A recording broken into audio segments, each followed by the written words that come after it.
Најверојатно наредната недела собранието повторно ќе го гласа договорот за името. По одлуката на председателот Иванов да не го става својот подпис на оваа спогодба, владата уверува дека тоа нема да влијае врз нејзината имплементација. Изутринава шефот на државата го извести парламентот дека нема мандат да го потпише указот за ваков закон. Во 5 точки образложува дека тоа би било надвор од уставот и од двете резолуции на Советот за безбедност на Обединетите нации.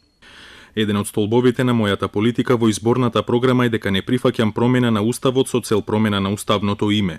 Не прифаќам идеи и предлози што би ги загрозиле македонскиот национален идентитет, посебноста на македонската нација, македонскиот јазик и македонскиот модел на соживот. Спогодбата ја доведува Република Македонија во положба на подчинетост и зависност спрема друга држава, односно Република Грција. Според Иванов, озаконувањето на оваа спогодба е основа за кривично дело што се кажнува со затвор од најмалку 5 години. Владата не е изненадена од одлуката на Иванов. Потсетува дека одлуката што граѓаните ќе ја донесат на референдум ќе биде обврзувачка за сите политички субјекти.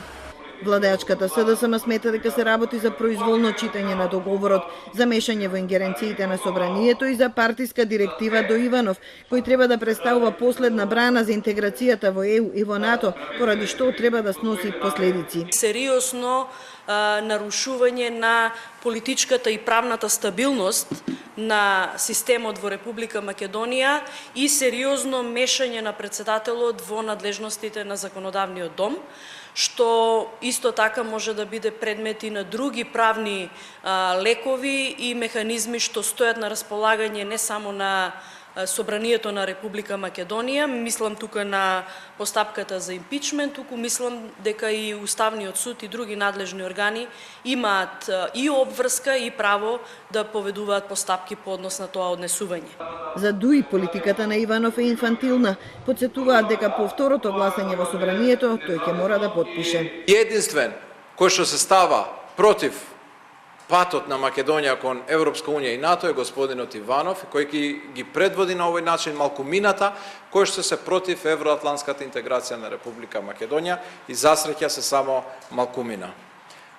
Да ве осигурам вас, како и граѓаните, дека предлог законот за ратификација на договорот ќе се гласа многу скоро во Собранието на Република Македонија и сум убеден дека ќе се гласа со поголемо мнозинство од првото гласање. Ова е втор закон што Иванов одбива да го потпише. Законот за јазиците се уште не е влезен во сила, бидејќи тој не го потпишува. Според уставот, доколку мнозинството пратеници повторно донесе ист закон, председателот е должен да го стави својот потпис.